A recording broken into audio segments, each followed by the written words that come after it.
The winningest team in baseball also has the most saves, and people who save the most money are winners. So start earning saves by investing in worthy bonds for only $10 each. These bonds earn a fixed 7% APY, and there's no fees, penalties, or minimum balance required, and they can be redeemed whenever you like. You can even round up everyday purchases to buy additional bonds. Go to worthybonds.com/save. That's worthybonds.com/save and save and win.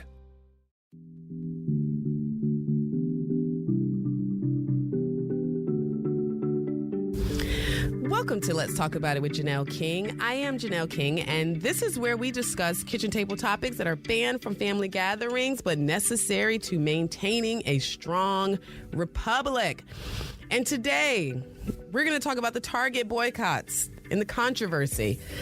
And we're going to talk about corrupted good and whether or not that's what we're seeing. So, I have a favorite book. It's called Mere Christianity. And in the book, C.S. Lewis, who's one of my favorite authors, discussed this concept of corrupted good.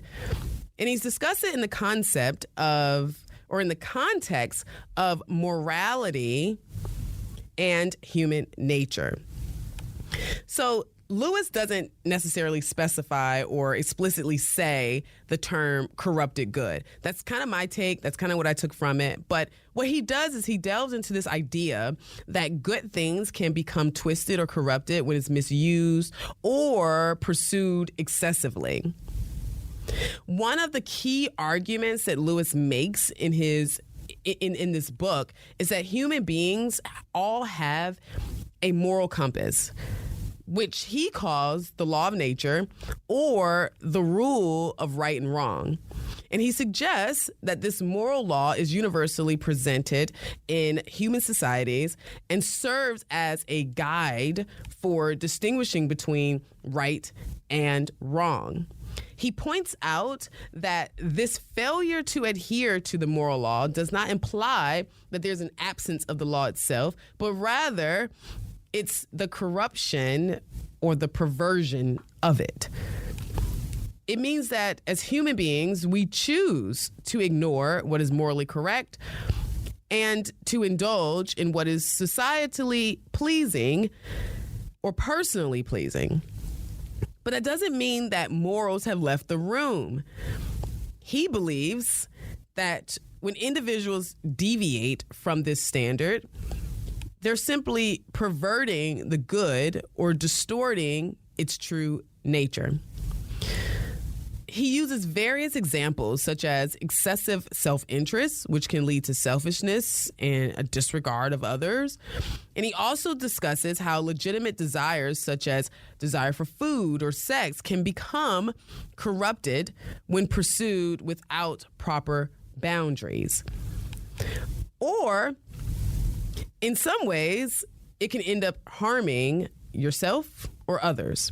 He emphasizes the importance of recognizing the distortion of good and the need for moral self-examination. He also argues that humanity's failure to live up to the moral law points to a deeper problem within human nature and the need for redemption and restoration through God's grace. I totally agree. But why am I talking about this? What does it have to do with Target? Well,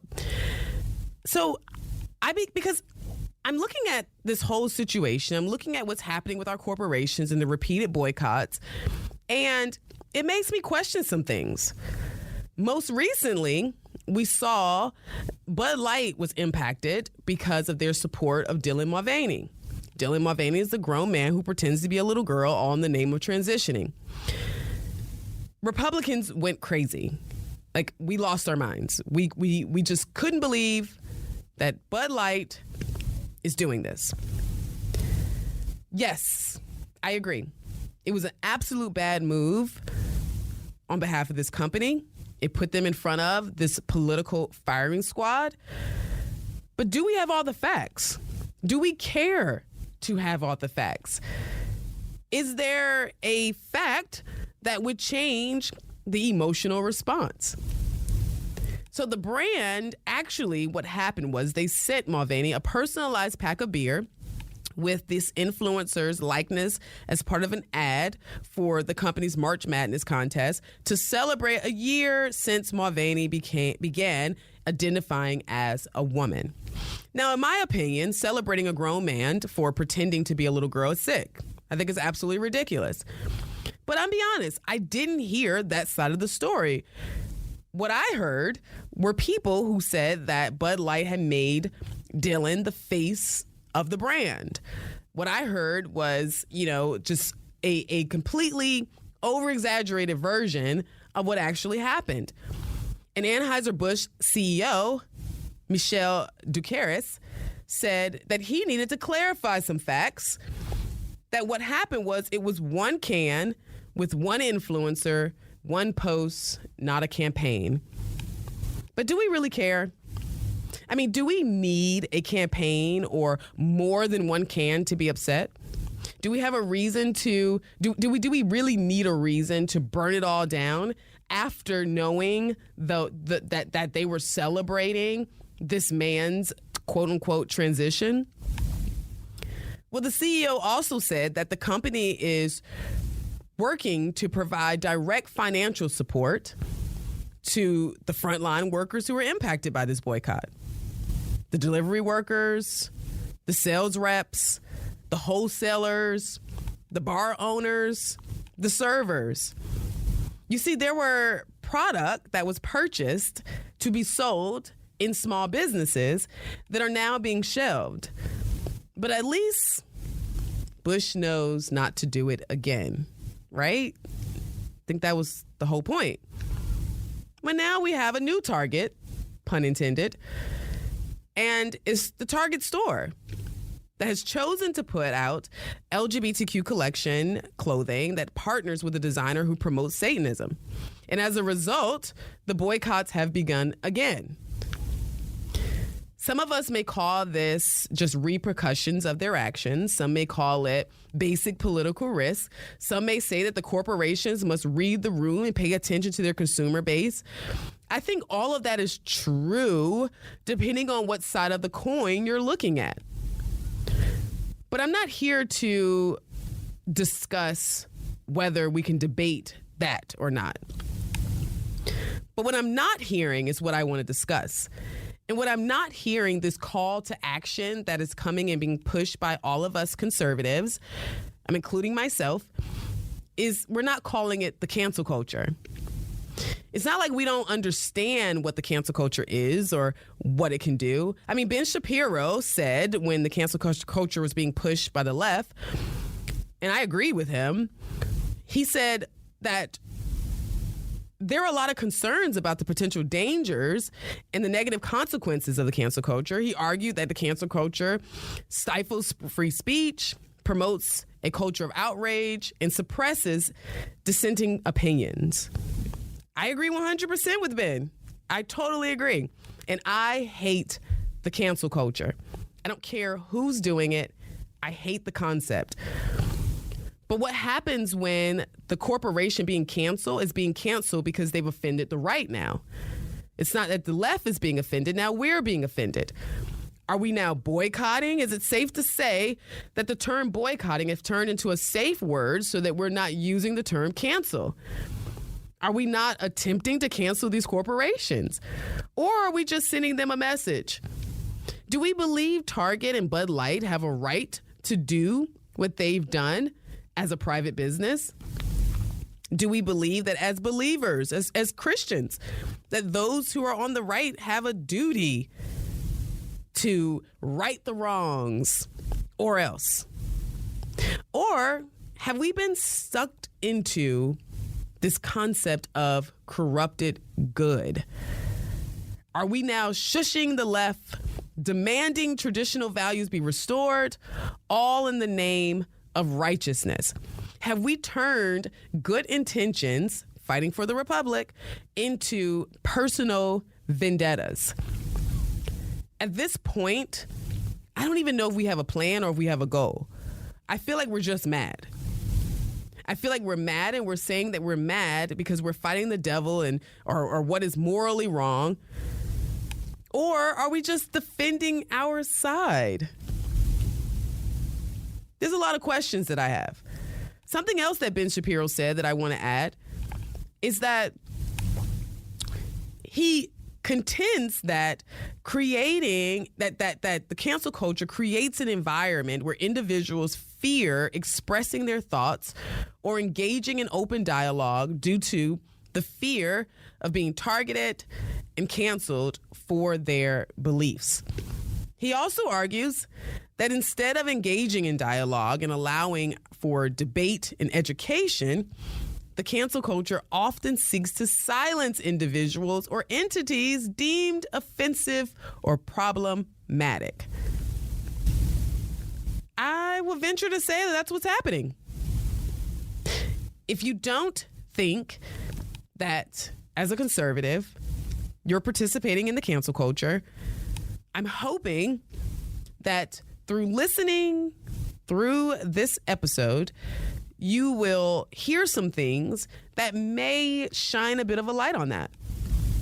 Because that is a concern for me. I happen to think that any form of the cancel culture, any usage of any aspect of the cancel culture is rooted in communism. And I know that's a tough pill to swallow because we are repulsed by anything that seemingly comes from the concept of communism. We talk about it a lot. We're totally against it.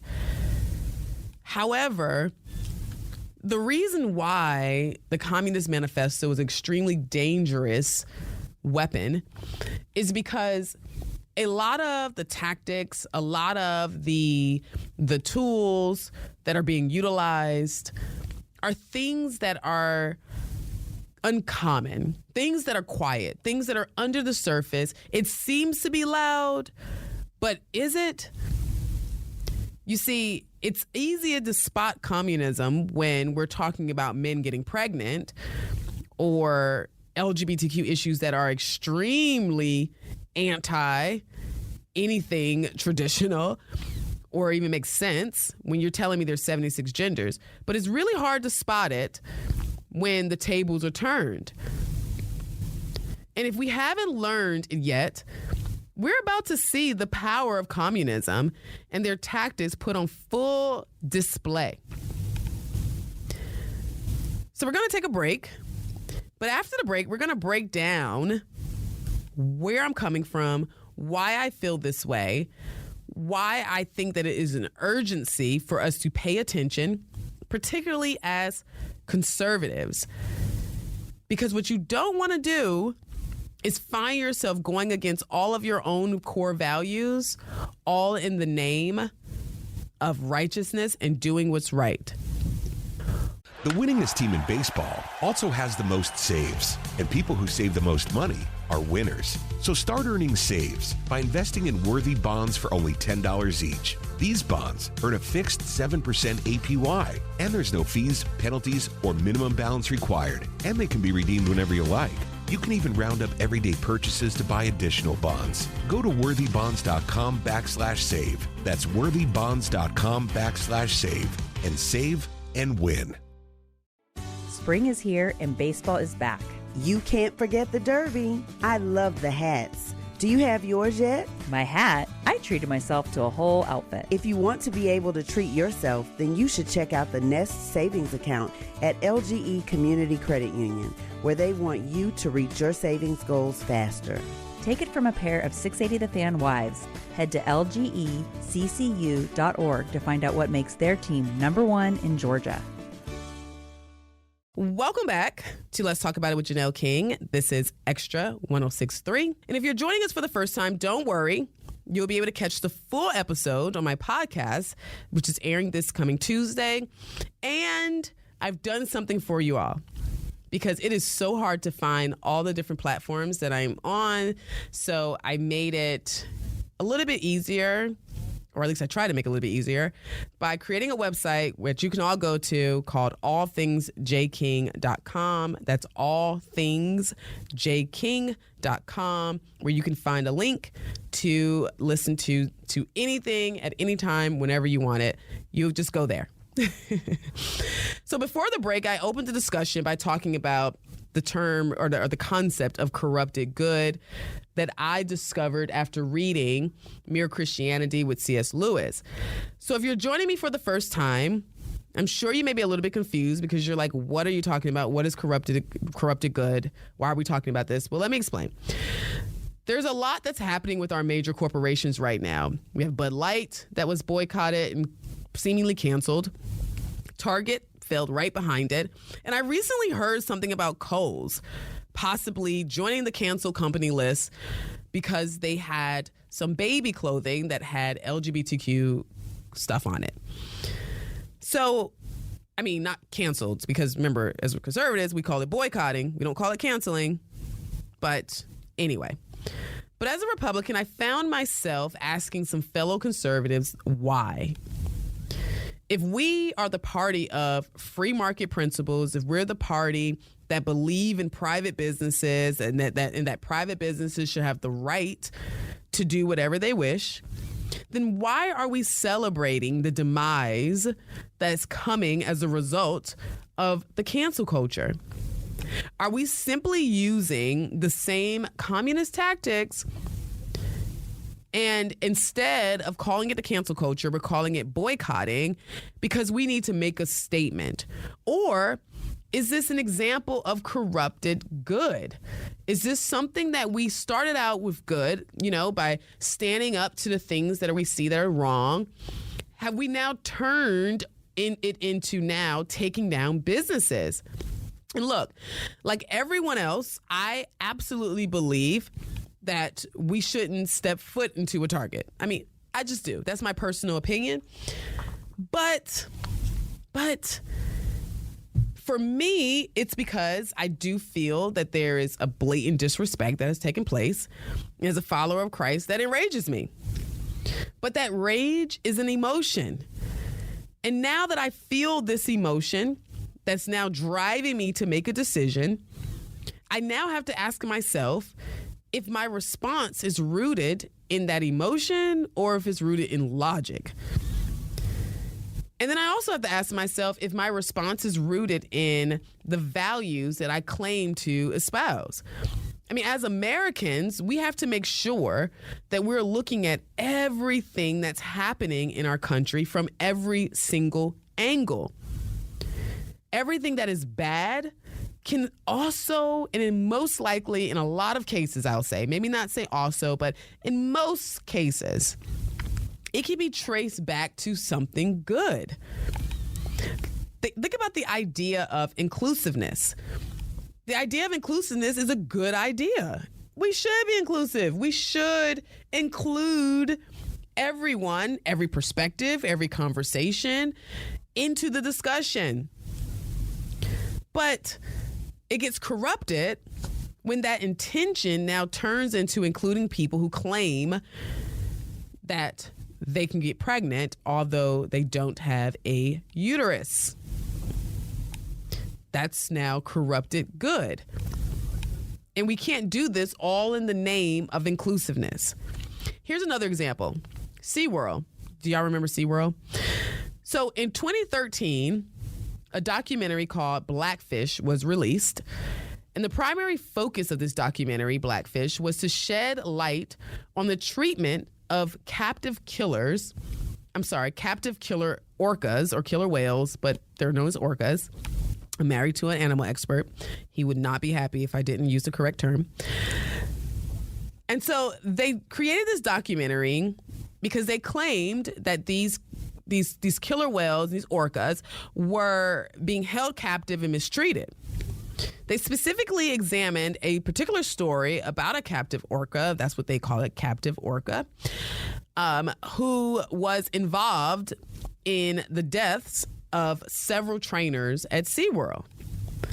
And the film explored the circumstances surrounding these instances and delved into the potential factors that might have contributed to this orca's behavior. Oddly enough, it wasn't surprising, They felt like it was because they weren't in the wild, and it was just a whole bunch of other stuff. But there was a major problem with this documentary. The data and the interviews that were used, there was some misinformation mixed in there. They didn't get the other side of the story. And it turns out that the orcas were treated very well. Like in most cases, people who work with animals tend to love the animals. People who don't like animals tend to not work with animals. So in a lot of cases, our animals they're fine. But guess what? The damage was done. And now SeaWorld took a huge hit and a lot of jobs were lost. This is the danger when we abandon our principles and we start to lean into our emotions. We fail to ask questions. And in some cases, we determine that the questions are irrelevant or that I've seen enough. I don't need to ask any more questions because I already saw what I saw. I saw Dylan Mulvaney holding a Bud Light can. I don't care what the backstory is. If I see anyone from that community holding that product, and if I see that company is not coming out against that person for holding that product, that is all I need to see. That's where a lot of conservatives are right now.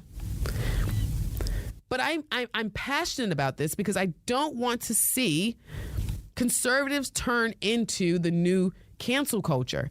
I don't want to see the pendulum swing to where we are now behaving exactly like the other side when it comes to these type of issues. And essentially, we begin to aid in the takedown of our country, all in the name of doing what is right. This is how you become corrupt. This is how your good becomes corrupted. Let me tell you why I don't like what I'm seeing when it comes to how we're approaching the whole Target situation, then the Bud Light, and now Kohl's. I feel like it just seems like it's a lot like what we don't understand and the difference between taking a stance as an individual and participating in the cancel culture. I don't quite understand the difference. I feel like you're treading a line. We got to make sure that we understand the purpose of the cancel culture to make sure that we're not utilizing these communist tactics in order to make a point. Because if you're just deciding that you don't want to shop at Target anymore, and that's your individual decision, I'm all for that. Freedom, freedom, freedom. But if you're rallying the troops, creating a mob, we're doing something different. So let's look at the universal purpose of the cancel culture. Now, the original purpose, this is the universal purpose that came out a few years ago. The purpose of the cancel culture, as perceived by its proponents, is to hold individuals and entities accountable for their actions, statements, or beliefs that are deemed offensive, harmful, or in violation of social norms. The aim is to create consequences for behavior that is considered morally objectionable, discriminatory, or oppressive. Advocates of the cancel culture argue that it serves as a form of social justice activism seeking to change and address systematic issues such as racism, sexism, homophobia, transphobia, and other forms of discrimination. They believe that by publicly calling out and withdrawing support from individuals and entities involved in problematic behavior, it sends a message that such behavior will not be tolerated and encourages societal change. Proponents also argue that the cancel culture amplifies the voices and concerns of marginalized communities who have historically been silenced or overlooked. They view it as a means for those affected by oppressive actions or attitudes to reclaim power, demand accountability, and seek justice. Additionally, cancel culture is seen by some as a mechanism for education and awareness.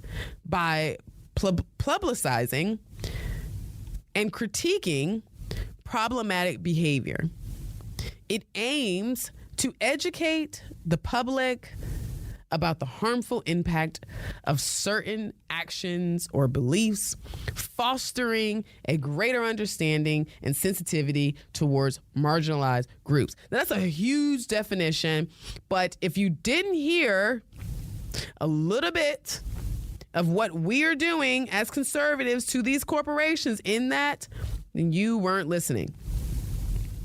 I've heard a conservative argument for each of these points.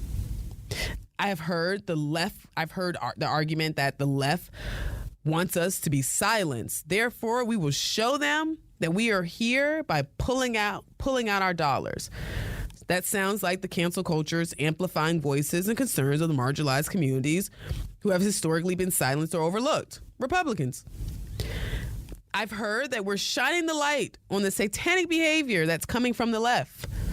Well, that sounds like cancel culture is seen by some as a mechanism for education and awareness. And if you do not see the boycotting of these businesses and the cancel culture and your participation in cancel culture, then you're lying to yourself. Using cancel culture tactics is using communist tactics.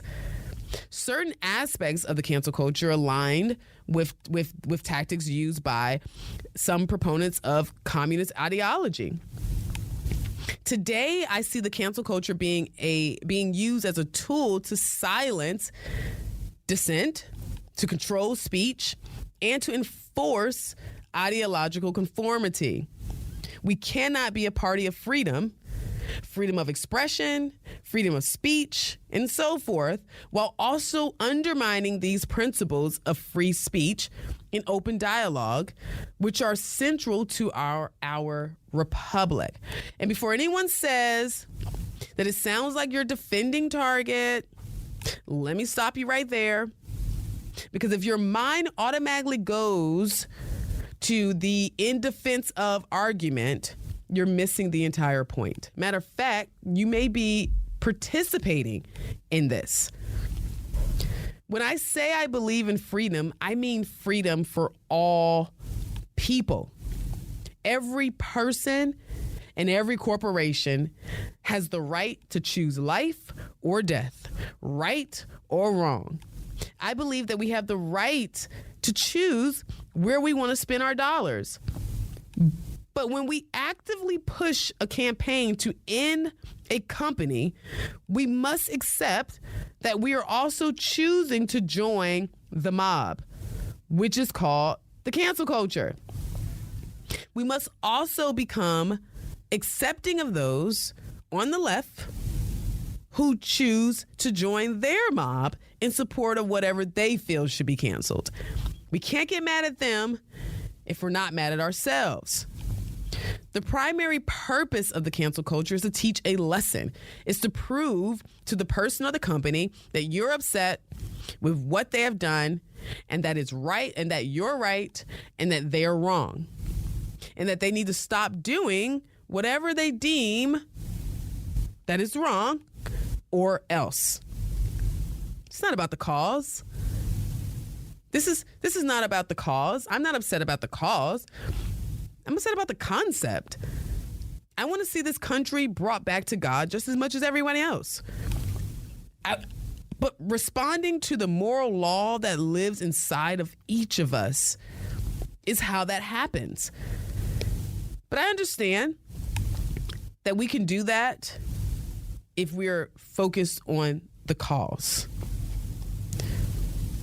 But we got to pay attention to the concept. What are we choosing to utilize in order to make our point?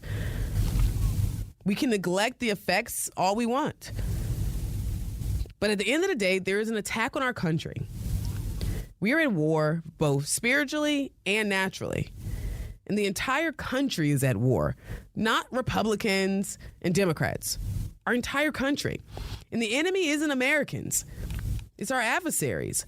It's the countries who seek to bring us down without firing a single bullet. If we cancel businesses and add to the pressure that our businesses are already under, meaning they're already being told that if you don't bow down to the culture, we will kill your business. Now, on the flip side, we have conservatives who are saying, but if you bow down to the culture, then we're going to kill your business. As a small business owner, this doesn't sit right with me. It makes me feel extremely uncomfortable. I feel like we're both doing the same thing, all in the name of righteous indignation and all in the name of righteousness. But what are we going to do when businesses actually go away? I mean, think about it. Our small businesses were hit extremely hard during COVID. There's a report that the Federal Reserve put out that estimated that from February to April 2020, around 22% of small businesses were temporarily closed. And there were significant concerns about the long-term viability.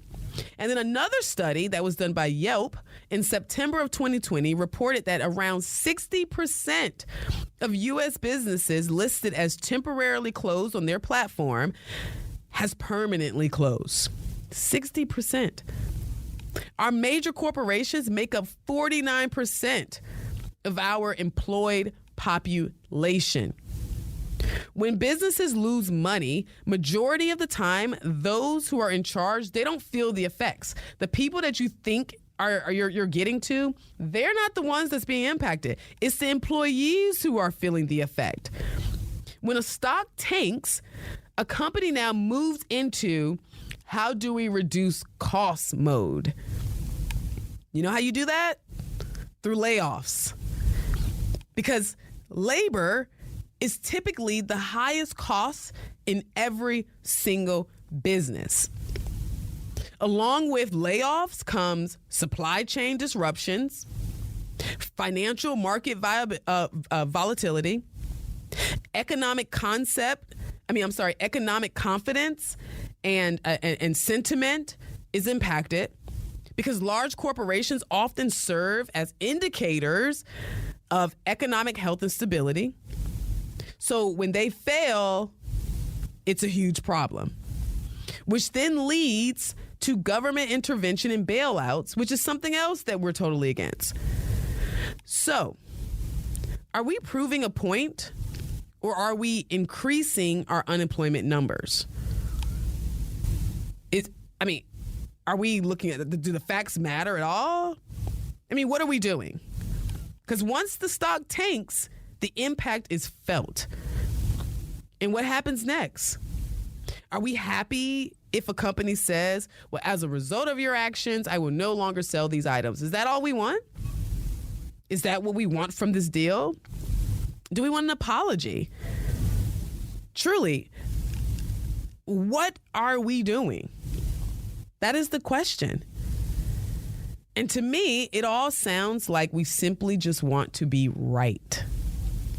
It's like our need to be right is so important that we can't see that we're no longer fighting evil. Instead, we're just fighting our liberal neighbor. You did this and you may have gotten points over there, but now listen to us. Republicans are being heard, conservatives are being felt, our concerns are here, and we're making a point, we're making a statement, and we feel good about that. But are we fighting for the republic, or are we participating in the breakdown of our country? Something I want us all to think about. Because I don't hear enough about the effects of these decisions. I don't hear enough about whether or not we are actually making change. Are we leading people to truth? Like, what points are we really making? Where do we really stand in the grand scheme of things? And when it comes to all of this, where are we? I can hear people right now saying, okay, Janelle, okay, so are you saying that we should just turn the other cheek? Are you saying we should be quiet and allow evil to win? Nope, I'm not saying that at all. I'm saying that we should examine our tactics. I'm saying that we need to pay attention to the effects of our decisions. And I just think that there is a better way to address this issue. I think there are things that we should consider. And I really want us to kind of dive into that. And I'm going to share that after the break because I am deeply, deeply concerned because I don't know where this all ends. It feels like America's on this hamster wheel where we're just continuing to kind of turn and spin in our own little sides of the aisle while the pendulum is just swinging back and forth. No one's actually considering the other side of the coin. And it almost feels like it's a bad thing to look at the other side of the coin. And that's a major concern for me.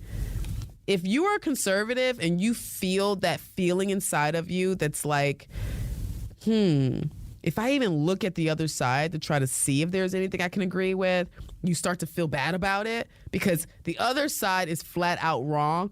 Or if you're a liberal, you're having that same emotion where you don't even want to look to the other side, then you're definitely in another position. You're definitely the person I need to talk to.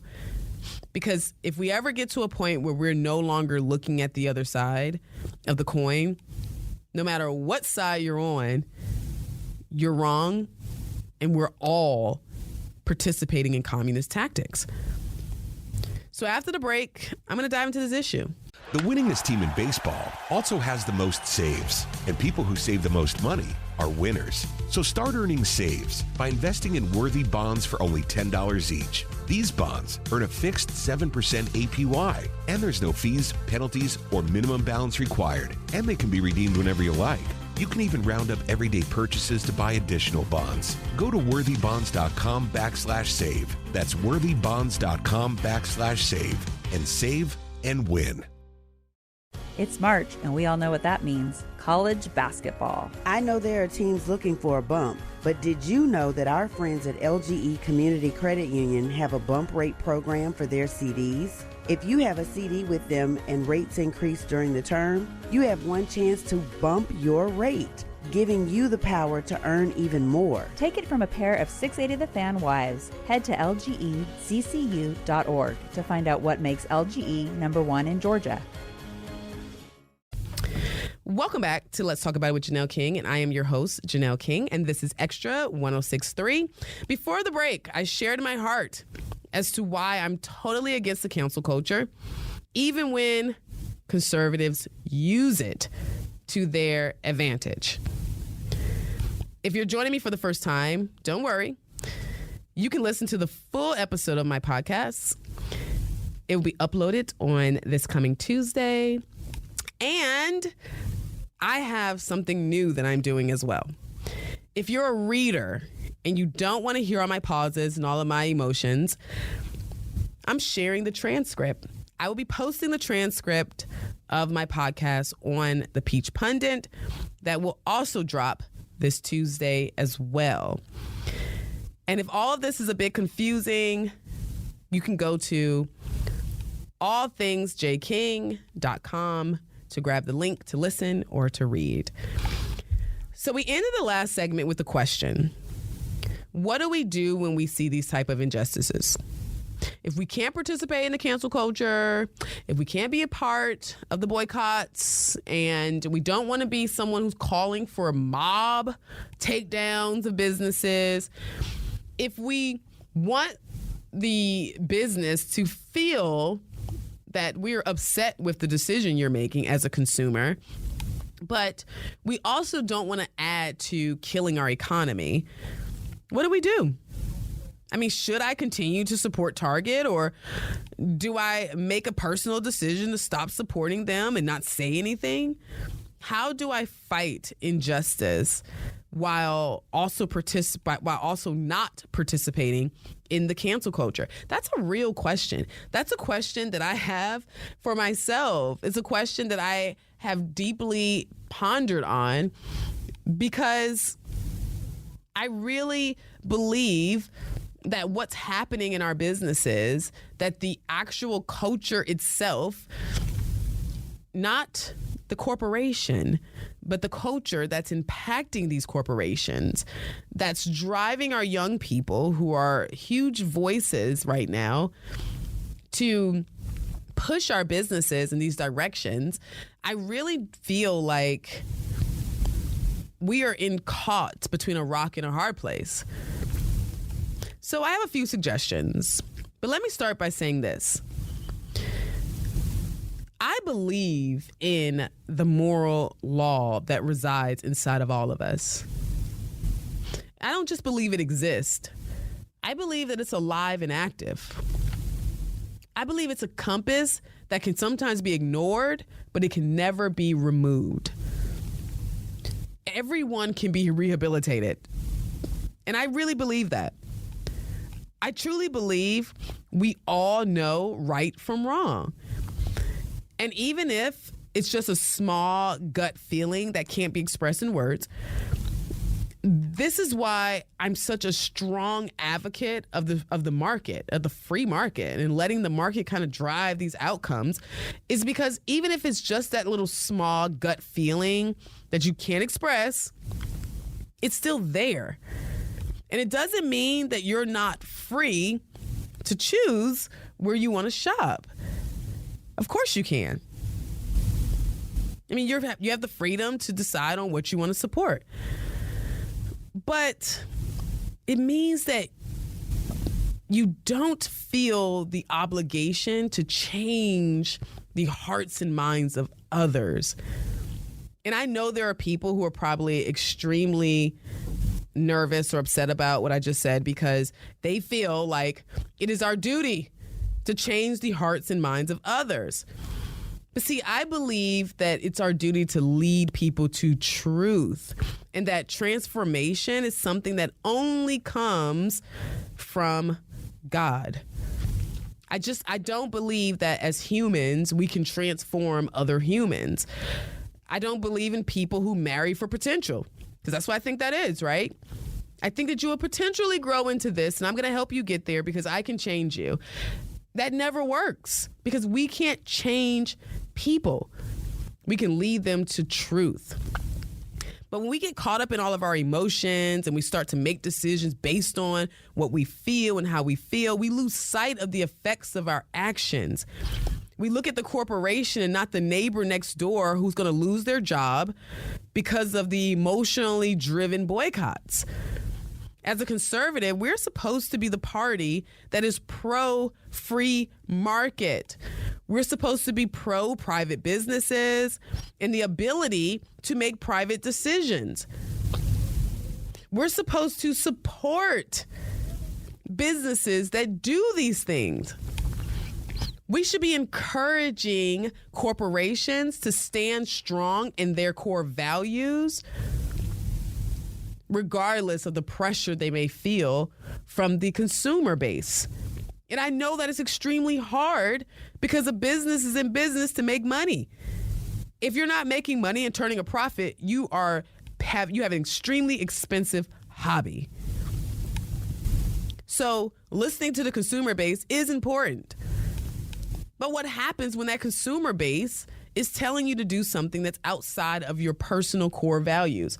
We need to pray for them. That is an extremely difficult decision. And to evangelicals, and I'm speaking to the choir because I consider myself to be an evangelical, God has always used whom he pleases, whenever he pleases, to accomplish what he pleases. That's always been the case. His plans are not our plans. Your happiness is not the focus. There's a bigger play at hand. And there are plenty of times throughout the Old Testament when I saw times where God chose to harden hearts in order to accomplish and carry out a plan. He used leaders and plenty of leaders who worshiped other gods to carry out a plan. Now, it didn't end well for a lot of those leaders, but nonetheless, it was a necessary purpose. I mean, look at the 12 disciples. He didn't threaten to cancel their businesses. Matter of fact, in some cases, he blessed them and made them more successful in some ways, which drew them to him because it was done through love and kindness. I think we repel the notion of showing love to the dark because it's just hard to do. We don't want nothing more than lives where we can choose to live in our emotions. I mean, it just feels like a warm blanket to just live in your emotions. Whereas standing for kindness and love and being kind to people that you don't agree with kind of feels like you're standing naked in the cold. That's because it's not for the purpose of making you feel good. We're not asked to be kind to people so that you can feel good. Challenging times serve a dual purpose. It allows you to educate as well as to grow. That's where the real education comes in. And when we see blatant disrespect and abuse of power, let's ask ourselves a few questions. What is the point? What are we seeking to accomplish? Why must it be a public whipping? What is the desired outcome? And how do I know when my outcome is being accomplished? Let's make sure that we're not furthering the divide because we refuse to have the tough conversations, because we refuse to let the market work, because we refuse to operate in kindness. You may get what you need without destroying the business. We can't afford to display actions at the end and nothing is accomplished. So what is the goal? And at the end of it all, are we leading people to truth so that they can decide, or are we now in business of trying to transform people into the way we think they should be? So let's get off this hamster wheel. Let's stop racing to be the last man standing, and let's make decisions that will lead to the changed behaviors that will come at the mercy of our own decisions. We've talked about it. Now you go talk about it. Let's begin to encourage people to operate through kindness while also giving people truth. Let's not be hateful. Let's not post things. It's like, yeah, that company's stocks are dropping. Woohoo. Let's not be that person. Let's be different. Let's be the change we want to see. Thank you for listening. The winningest team in baseball also has the most saves, and people who save the most money are winners. So start earning saves by investing in worthy bonds for only $10 each. These bonds earn a fixed 7% APY, and there's no fees, penalties, or minimum balance required, and they can be redeemed whenever you like. You can even round up everyday purchases to buy additional bonds. Go to worthybonds.com/save. That's worthybonds.com/save, and save and win. It's March, and we all know what that means. College basketball. I know there are teams looking for a bump, but did you know that our friends at LGE Community Credit Union have a bump rate program for their CDs? If you have a CD with them and rates increase during the term, you have one chance to bump your rate, giving you the power to earn even more. Take it from a pair of 680 The Fan wives. Head to lgeccu.org to find out what makes LGE #1 in Georgia. The Fan is ready for Brave season. Are you? 3-1 smoked high in the air, deep center field, and heading for the horizon. A home run by Olsen. We're streaming every game of the Braves 2024 season free on the 680 The Fan app. So make sure you download it now and don't miss a pitch of the Braves this season.